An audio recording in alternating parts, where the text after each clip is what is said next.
산상설교 이후 예수와 임마누엘 그리스도께 한 제자가 우리는 어떤 방식으로 기도해야 합니까? 라고 물었다.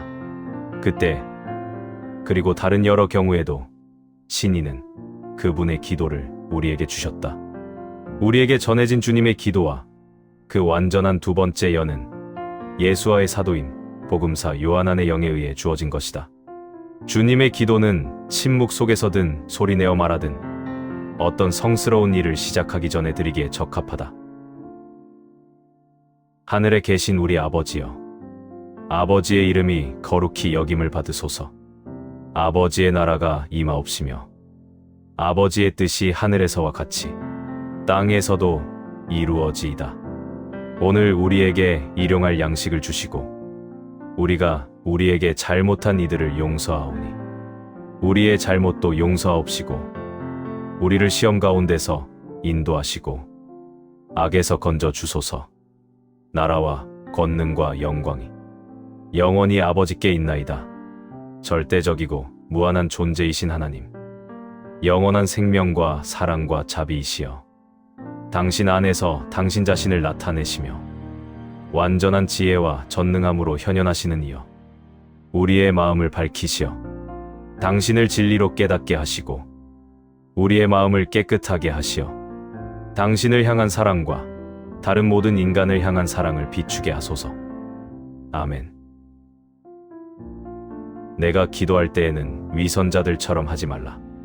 그들은 사람들에게 보이려고 회당과 거리 모퉁이에서 서서 기도하기를 좋아한다.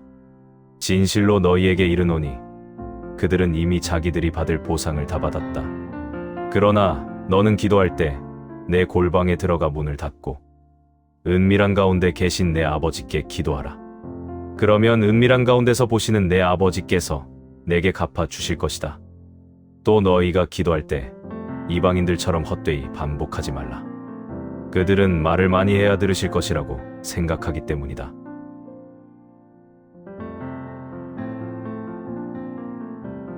사랑하는 다스칼레, 지금 선생님께서 주시는 가르침을 보완할 수 있도록 여러 가지 연습과 명상들을 모은 모음집을 엮어달라는 요청이 점점 커지고 있습니다. 이제 우리는 올바른 연습과 명상의 본질이 우리가 가진 이론적 이해와 어떤 관련이 있는지에 대한 선생님의 말씀을 듣고자 합니다. 이것은 매우 귀중한 일입니다. 우리가 상대적 진리들을 이해하고 체험하며 우리의 발전 속에서 앞으로 나아가기 위해 꼭 필요한 가장 중요한 작업이지요. 단지 앉아서 말만 또 말만 하는 것으로는 충분치 않습니다. 내가 강의에서 자주 되풀이하듯 우리가 스스로 직접 체험해보지 않은 것은 결코 받아들여서는 안 됩니다. 체험되지 않은 진리들은 곧바로 독단으로 퇴화하고 맙니다. 그 말씀이 정말 그런 것 같습니다. 우리는 종종 더 많고 더 새로운 자료만 있으면 깨달음에 이를 수 있다고 믿는 수많은 연구자들을 만나게 됩니다. 저는 가끔 진리에 더 가까이 다가가기 위해서는 오히려 더 많이 아는 것이 아니라 덜 알고 더 많이 체험해야 하는 것이 아닌가 하는 생각을 합니다. 절대적으로 옳은 말입니다. 이것은 축적의 문제가 아니라 오히려 우리가 이미 가지고 있는 것, 이미 있는 그대로의 우리 안에 있는 것을 발견하고 정화하는 문제이지요. 우리는 우리가 이미 아닌 어떤 다른 것으로 될 수 없습니다. 선생님의 강의에서 관찰과 집중, 그리고 명상의 가치를 강조하시는 말을 자주 듣습니다. 이 용어들이 무엇을 의미하시는지 여기서 조금 더 설명해 주시겠습니까? 이것들은 연구자가 자신이 맞닥뜨리는 상황들을 다스리기 위해 반드시 발전시켜야 할 능력들입니다.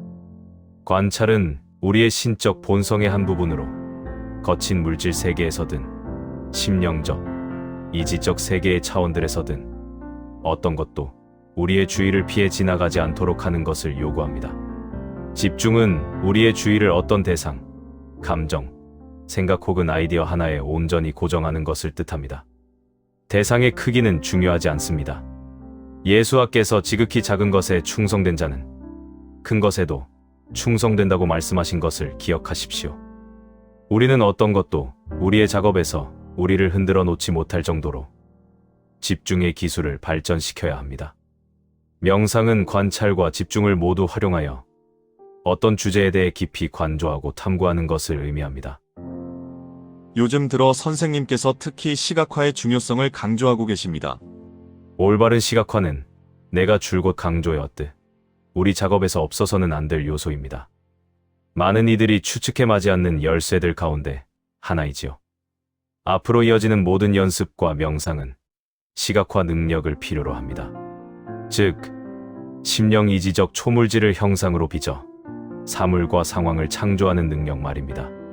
시각화 작업에 익숙하지 않은 이들을 위해 우리는 기초적 안내에서 시작해 점차 더 고급 단계의 작업으로 들어가도록 이끌 것입니다. 시각화의 중요성에 지나치게 위축될 필요는 없습니다.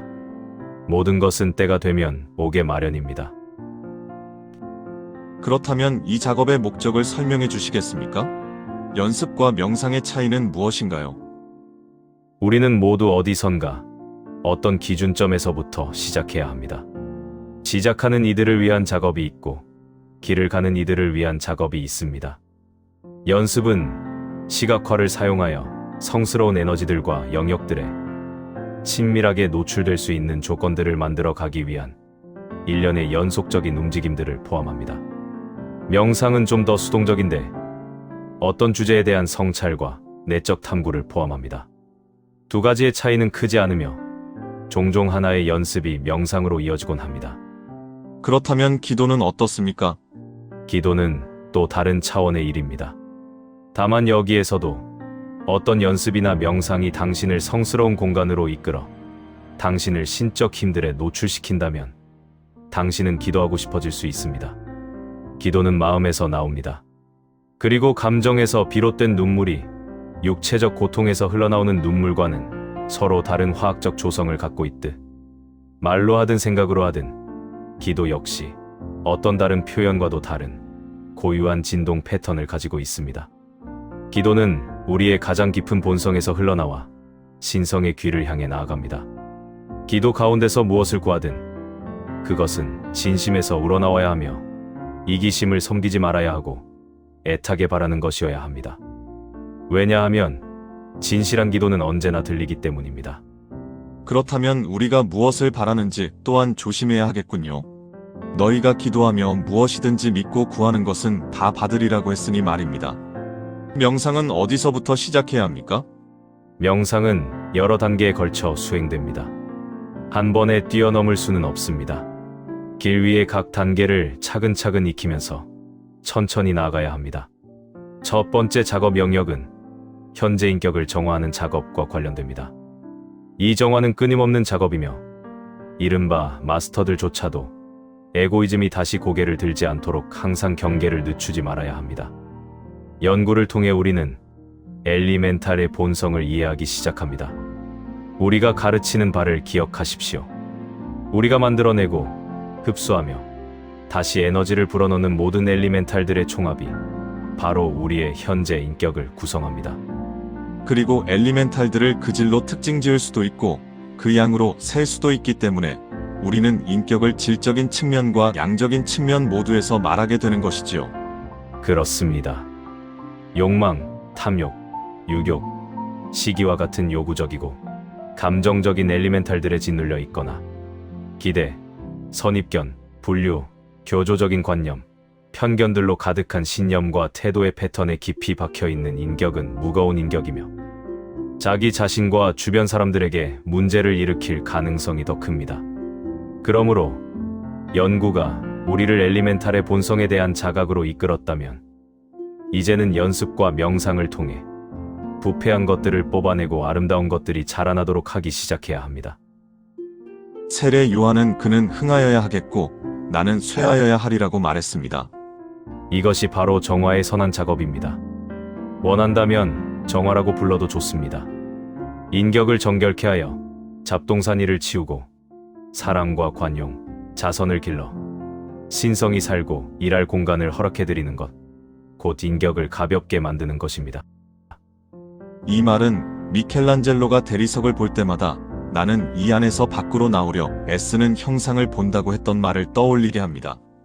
또 마이스터 에크하르트가 하느님은 무언가를 더함으로써가 아니라 덜어내는 과정을 통해 영혼 안에서 발견된다고 한 말도 생각납니다. 고대 이집트에서도 아누비스가 방금 세상을 떠난 사람의 마음을 깃털과 저울질하는 상징이 있습니다. 깨끗한 마음은 가벼운 마음이며 우리의 로고스적 의식이 거하는 집입니다. 각 인격 안의 엘리멘탈들 사이에서 자각한 영혼이 광야에서 외치는 소리처럼 밖으로 나와 자신을 표현하려고 합니다. 예수와 그리스도, 신인의 가르침은 우리를 우리 껍질 안에 가두어 버리는 에고이즘을 깎아내리도록 우리를 도와줄 것입니다. 우리의 인격이 오감, 저급한 욕망, 제어되지 않은 감정, 육체의 욕구들에 집착하는 한 우리는 껍질 속에 갇힌 채 머물 수밖에 없는 것처럼 보입니다. 의식의 확장과 유체 이탈은 어떤 개인의 의식의 95%가 물질적인 것과 저급한 욕망에 쏠려 있는 한 매우 어려운 일입니다. 땅에서 난 이는 땅에 속하여 땅에 속한 것을 말하느니라. 사람들이 그렇게나 유체 이탈을 갈망하지만 인격이 여전히 물질 세계에 묶여 있는 한 그들의 성취는 그만큼 제한될 수밖에 없고 물질적 육체에 단단히 고정된 상태로 남게 됩니다. 그러나 시간이 지나면 결국 우리는 성공하게 되겠죠. 물론입니다. 애벌레는 고치를 너무 오래 유지할 수 없습니다. 어느 순간이 되면 그 공간은 너무 좁고 답답해지고 곧 날개를 펼쳐 날아오르고 싶어 할 것입니다. 이것이 바로 자연의 법칙, 가능성의 원이라는 냉엄한 법입니다. 사람들이 자신들의 고치를 영원히 즐기는 것처럼 보여도 성장은 피할 수 없습니다. 그 후에 내가 내 영을 만민에게 부어주리니 그리고 그리스도께서 내가 너희를 위하여 거처를 예비하러 가노니 라고도 말씀하셨죠. 그런데 저는 오히려 우리가 우리의 마음과 생각 안에 그분을 위한 자리를 비워드려야 하지 않는가 하는 생각이 듭니다. 그분은 이미 그곳에 계십니다. 아니, 그보다 더합니다. 그분이 곧 우리의 마음이며 우리의 생각입니다. 그렇다면 우리의 작업이 이 위대한 일 안에서 어떻게 도움이 될까요? 우리에게 가장 소중한 연습, 즉 일일 성찰의 예를 들어봅시다. 우리가 성찰에 헌신한다면 우리는 점점 더 분명하게 보게 될 것입니다. 언제 우리가 자기 이익에서 행동하여 자신과 다른 이들에게 해를 끼치고 있는지, 또 언제 우리가 덕성과 원칙에 이끌려 행동하고 있는지를 말입니다. 다른 연습들 역시 우리 인격 안의 파괴적인 엘리멘탈들을 식별하고 그것들을 생명을 주는 엘리멘탈들로 서서히 대체하는 데 도움을 줍니다. 마태복음서에서는 너는 먼저 잔과 접시의 안을 깨끗이 하라. 그리하면 겉도 깨끗하리라 고 기록하고 있습니다. 이를 생각해보면 어떤 심령, 이지적 능력을 개발하기를 바라기 전에 먼저 우리의 욕망과 감정, 생각들을 정리하는 작업이 첫째로 이루어져야 할 것 같습니다. 통제되지 않은 심적 경험에 대한 갈망이 어떤 구도자로 하여금 인격 안에서 그 경험을 감당할 기반도 마련하지 못한 채 강한 연습들에 뛰어들게 만들 때 그것은 매우 위험한 상황이 될 것입니다. 정서적으로 미성숙한 학생이 특정한 에테르 중심을 열고 나서 자신을 다시 모을 수 있는 수단도 힘도 갖추지 못한 경우 그 피해는 종종 회복 불가능하게 됩니다. 우리는 잘 뿌리 내려야 하며 사랑과 믿음 안에 뿌리를 내려야 합니다. 뿌리가 거룩하면 가지도 그러하니라. 동양의 어떤 수행을 실천하고 있는 서양인들에 대해 이견이 있으신가요? 나는 이미 너무나 많은 이들을 보아왔습니다.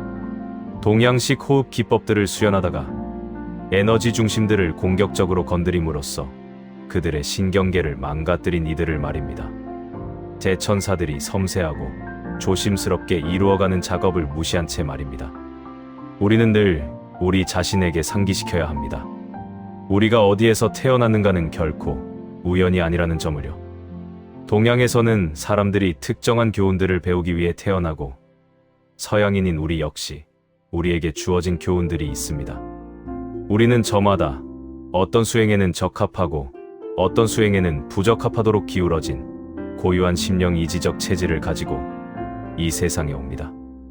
예를 들어 서양에서는 우리는 우리의 인격이 타인과 꽤 독립적이라고 믿도록 자라나지만 동양에서는 자아감이 더 공동체적이고 덜 개인화되어 있습니다. 우리의 작업을 동양과 구별하는 또 다른 점은 하위 자아 혹은 우리가 부르는 현재 인격을 다루는 방식입니다. 많은 동양의 학파들의 핵심은 하위 자아를 짓밟아 없애고 일종의 무아의 공 상태에 존재하는 것입니다. 반면 우리는 현재의 자아 안에 잠재된 영혼을 봅니다. 우리는 자아의 낮은 표현들을 끌어올려 통합된 개별 자아성으로 승화시키는 쪽으로 일합니다. 그들은 일종의 공허 상태에서 살고자 하는 것처럼 보이지만 우리는 모든 것을 포괄하는 충만함의 상태를 향해 갑니다. 자아성의 모든 측면을 존중하지 않는다면 우리는 아무데도 도달하지 못할 것입니다. 우리의 심령 이지적 생리는 동양의 많은 수행들을 감당할 수 있는 구조가 아닙니다. 어쩌면 어떤 사람들은 그저 너무 서두르는 것일까요? 그 점에 대해 그리스도께서는 이렇게 말씀하셨습니다. 내가 땅의 일을 말하여도 너희가 믿지 아니하거든. 하물며 하늘의 일을 말하면 어떻게 믿겠느냐. 영적 성장을 해치는 가장 큰 독은 서두름입니다. 인내와 절제가 규범이어야 합니다. 우리의 작업은 길을 잘못 든 모든 생각과 행동들을 변화시키는 일입니다. 이것이 가장 값진 작업입니다. 더 큰 진리들은 그 이후에 탐구할 것입니다. 모든 것은 때가 되면 이루어집니다. 그러므로 진리에 관심이 있는 이들에게 인간의 몸들에 관해 허용된 모든 것을 배우는 것은 가장 중요한 책임입니다.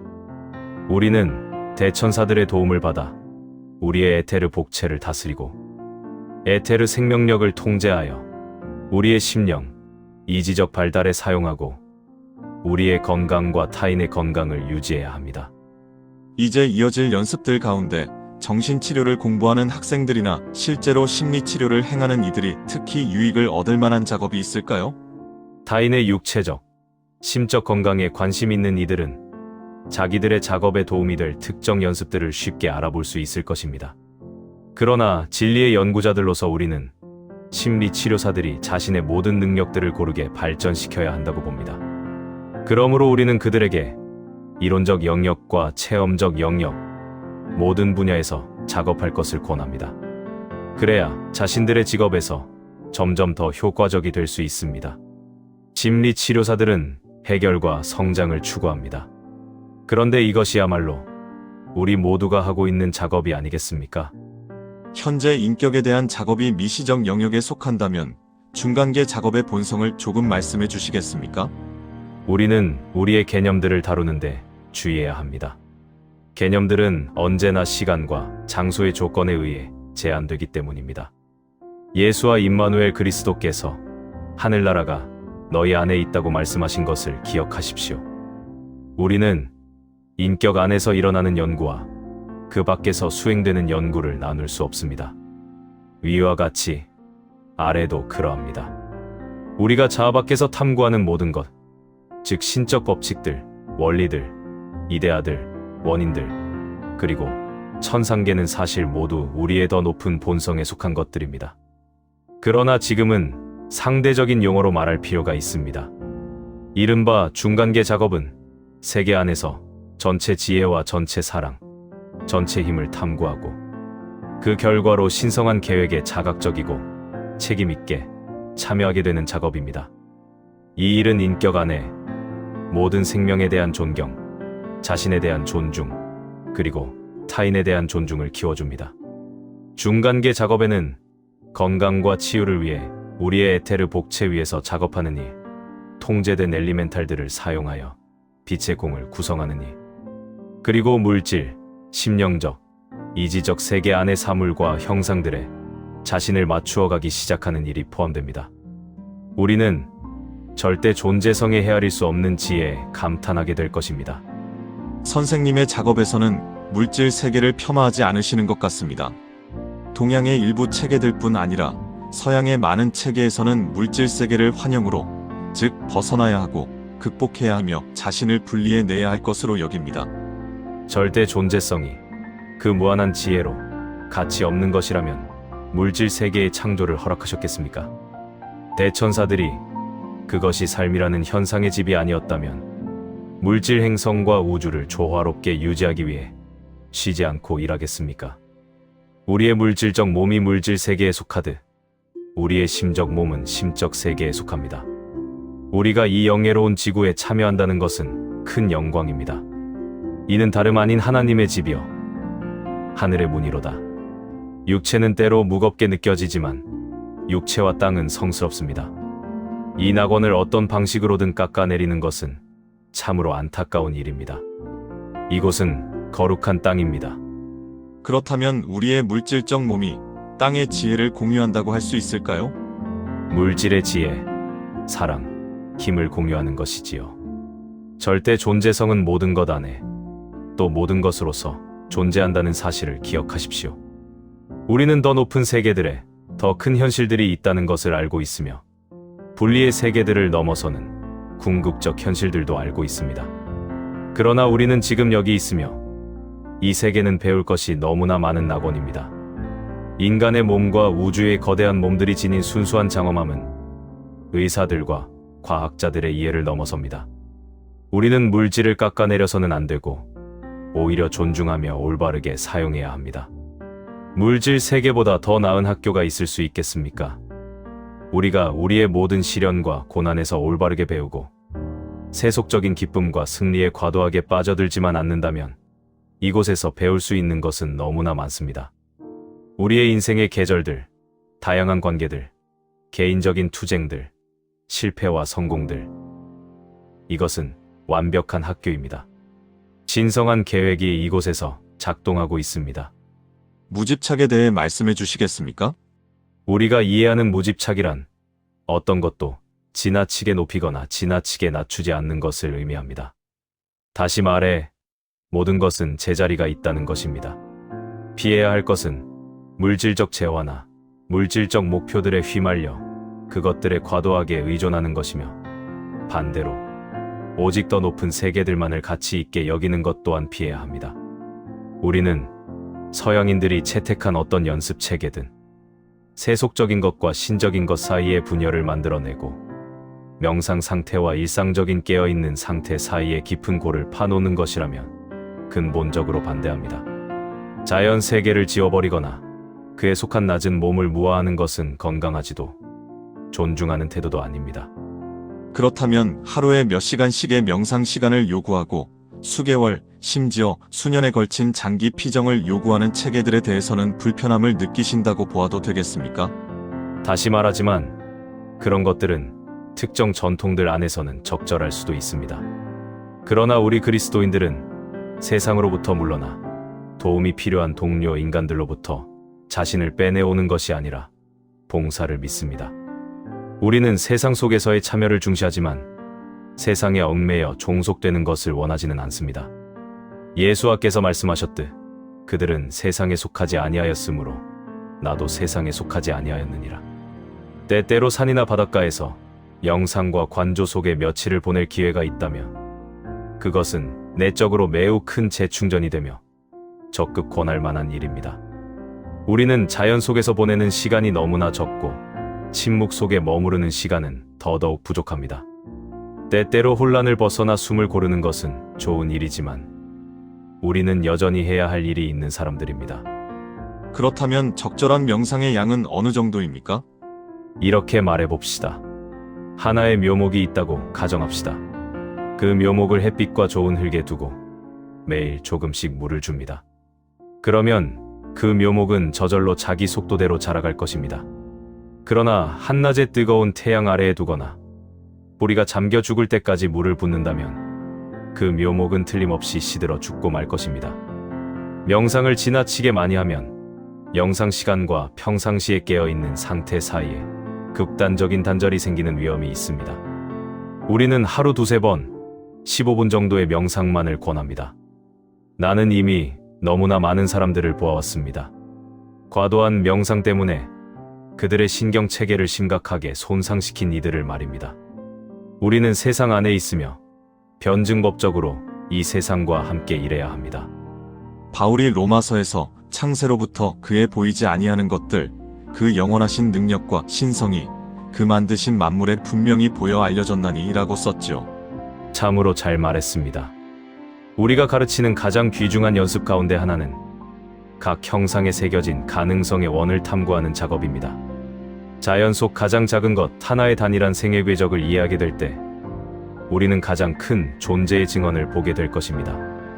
우리는 우리의 이해와 체험을 넓히기 위해 모든 생명의 현상들을 연구해야 합니다. 이 지극히 숭고한 작업은 완수하는데 수세기가 필요합니다. 이 가능성의 원, 곧 조각가의 손 뒤에 있는 손들을 연구하는 것은 자연스럽게 거시세계의 탐구로 우리를 이끄는 것 같습니다. 그렇습니다. 모든 것의 형상들이 그 안에 심장박동과 대사, 곧 가능성의 원을 지니고 있다는 것을 이해하게 될 때 우리는 원인들에 더 가까이 다가가게 됩니다. 이것이 우리의 작업이며 이것이 곧 삶입니다. 우리의 원인, 우리의 근원에 다가가는 것 말입니다. 더 높은 수준에서의 연습과 명상이란 원인들, 원리들, 이데아들, 법칙들을 탐구하고 그들과 조율되고 마침내 그들과 하나가 되는 상태에 이르는 것을 의미합니다. 각 가능성의 원은 전체 사랑, 전체 힘, 전체 지혜라는 신적 힘들에 따라 작동합니다. 이 가장 완전한 생명의 힘들은 우리의 대천사적 인간 형상 안에 들어 있습니다. 진정한 황홀이란 우리가 자신을 신성과 나란히 정렬시키는 것, 곧 신성과의 이치입니다. 이 모든 말씀이 매우 겸손하게 느껴집니다. 현재 인격의 에고이즘에게는 겸손을 가르치지만 영구 인격의 참된 자아에게는 오히려 깊은 영감을 주는 말이지요. 일치에 대해 더 말씀해 주시겠습니까? 일치는 위대한 목표이며 신성과의 친교를 향한 갈망입니다. 에고이즘을 초월함으로써 인격은 자기 자신을 어떤 것과도 동화시킬 수 있습니다. 이것이 중요한 점인데 자아를 잠시 유보함으로써 그렇게 할 수 있는 것입니다. 우리의 작업이 진전되면서 시간과 노력을 들이면 우리는 우리의 본성을 대천사들, 성모 마리아, 그리고 그리스도 로고스와 하나로 일치시킬 수 있게 될 것입니다. 헬라어로 크리스토네스테이시에라 부르는 그리스도와의 합일이지요. 테오시스는 이 작업의 정점입니다. 그것은 자각한 영혼이 자신이 절대 존재성과 하나라는 것을 깨닫는 상태입니다. 깨닫는다고 말하는 이유는 우리가 언제나 절대 존재성과의 일치 안에 이미 있기 때문입니다. 단지 무지가 우리로 하여금 하나님과 우리 사이에 어떤 거리가 있다고 느끼게 만들 뿐입니다.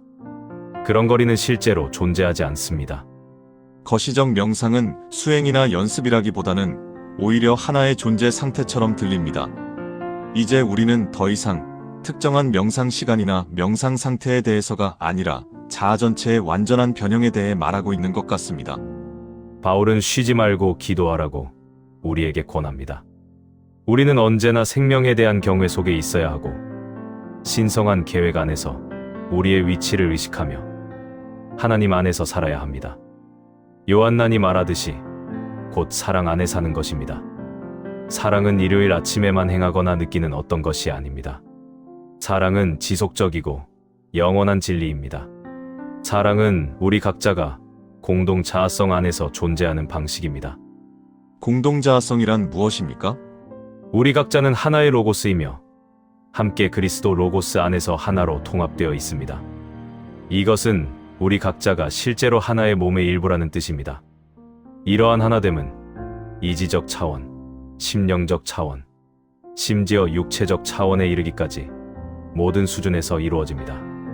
분자 생물학은 이제 우리가 끊임없이 서로 물질을 교환하고 있다는 사실을 보여줍니다. 이처럼 거친 물질 차원에서조차 우리가 계속해서 서로 교류하고 있다면 마음, 감정, 생각과 같이 덜 물질적인 형태들에서는 어느 정도의 교류가 일어나겠습니까? 우리는 단지 더 높은 차원들에서만이 아니라 분리의 세계들 안에서도 이미 서로 하나임을 보게 됩니다. 우리가 다른 사람을 해칠 때 우리는 결국 우리 자신을 해치는 것입니다. 아프리카에서 한 아이가 굶주릴 때 우리의 일부가 굶주리고 있습니다. 어디선가 한 아이가 건강하고 사랑이 있는 가정에 태어날 때 우리의 일부가 태어납니다.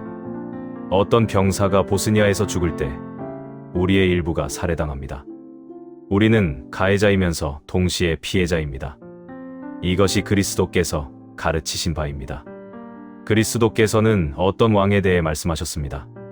그 왕은 내가 헐벗었을 때에 너희가 옷을 입혔고 병들었을 때에 돌아보았고 옥에 갇혔을 때에 와서 보았느니라 고 말했습니다. 칭찬받는 이들은 자신들이 그런 자비의 행위를 했던 것을 기억하지 못했습니다. 그러자 하늘의 왕 예수와 그리스도께서는 이렇게 설명하셨습니다. 너희가 여기 내 형제 중에 지극히 작은 자 하나에게 한 것이 곧 내게 한 것이니라. 이것이 곧 공동 자아성입니다. 다른 곳에서 예수와는 이렇게 말씀하십니다. 나는 포도나무요 너희는 가지라.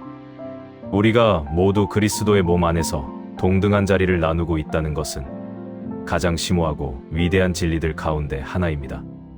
예수와께서는 계속해서 나를 떠나서는 너희가 아무것도 할 수 없음이라 고 말씀하십니다.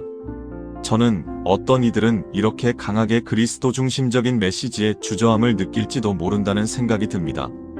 그리스도께서는 또한 나로 말미암지 않고는 아버지께로 올 자가 없느니라 고도 말씀하시죠.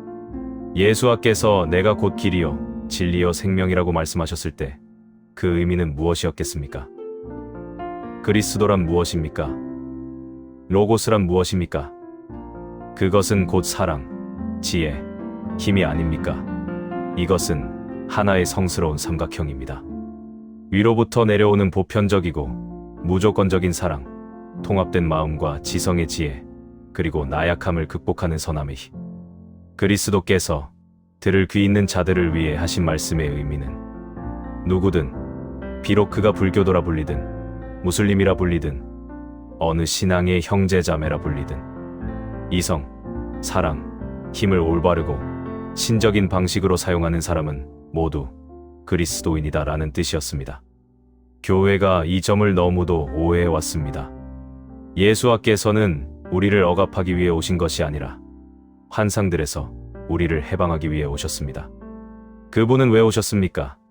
그분 자신이 이렇게 말씀하셨습니다. 내가 온 것은 양으로 생명을 얻게 하고 더 풍성히 얻게 하려는 것이라. 서양에서의 명상 수행은 어떤 힘들에 의해 억압되거나 심지어 숨막히게 질식된 것처럼 보입니다.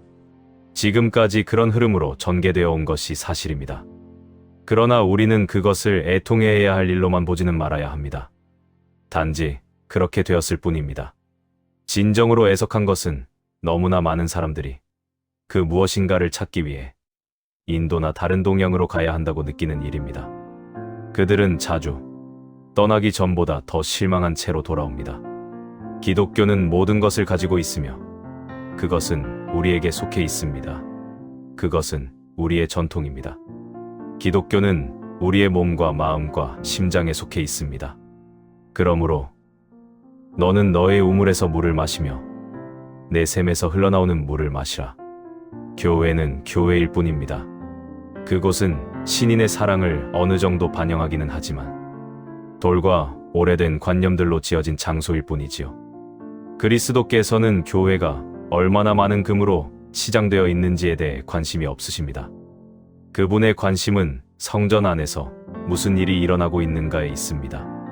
교회는 거룩한 장소입니다. 거기는 성스러운 구역, 예배의 장소를 구분해 주기 때문입니다. 그러나 진짜 성전은 인간의 형상, 곧 우리의 새 몸 안에 있습니다. 우리는 하나님의 성전입니다. 우리 안에는 지성소가 있습니다.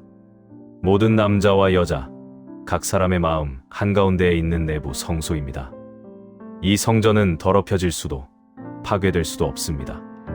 그곳으로 가서 간구하고 기도하고 일하십시오. 그리스도께서는 이미 그곳에 계십니다. 그분은 당신을 기다리고 계십니다.